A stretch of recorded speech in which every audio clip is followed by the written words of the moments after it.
بسم اللہ الرحمن الرحیم۔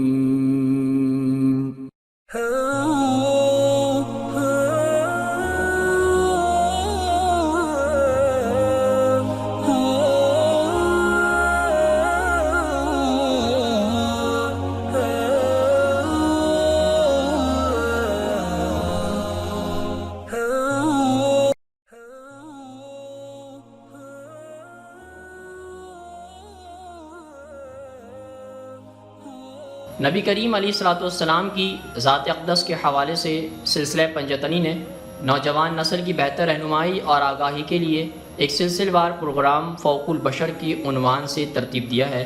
آج ہم انشاءاللہ اس سلسلے کی اگلی قسط کا آغاز کرتے ہیں۔ اس جنگ میں عورتوں کا روایتی کردار رہا تھا۔ وہ اپنے لشکر کے مردوں کو تیش غیرت دلاتی اور دشمنان پر تبرہ کرتی، اپنی شدید اور تیز تر ہوتی آواز میں رواس پٹاس کرتی جس سے لڑائی کی شدید اور شدت پیدا ہو جاتی۔ ان کی مثال دنیا کے ایک دوسرے کونے میں جنگ کے دوران دھول کے قہر میں بجتی ہوئی پونگی یا بین کی سی ہوا کرتی تھی۔ ابو سفیان نے اس مقصد کے لیے بدر کے 15 مقتولین کی بیواؤں اور بیٹیوں کا انتخاب کیا تھا۔ ان عورتوں کی سربراہی ابو سفیان کی بیوی کر رہی تھی، اس کا نام ہندا تھا۔ یہ عورتیں جنگ کے دوران چلاتی، آگے بڑھو اور جرأت دکھاؤ تو ہم نرم تکیوں پر تمہاری مدارات کریں گے، اور اگر لڑ کھڑائے تو یاد رکھو ہم نرمی نہیں برتیں گے۔ لیکن ہندا کے لیے سب سے اہم اپنا ذاتی انتقام یعنی یقینی بنانا تھا۔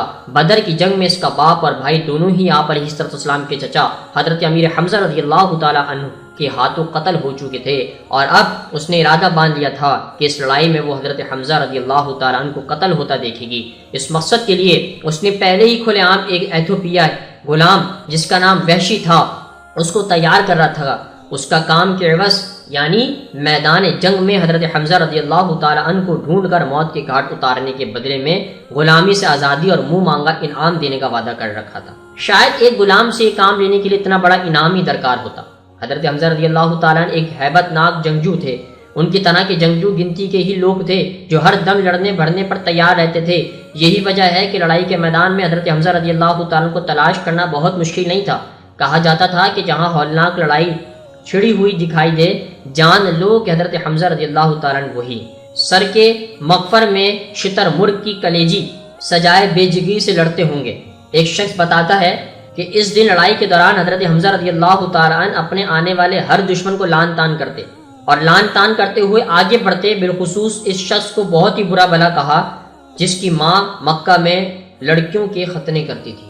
معزز دوستو، آج کی گفتگو کا اختتام ہوا۔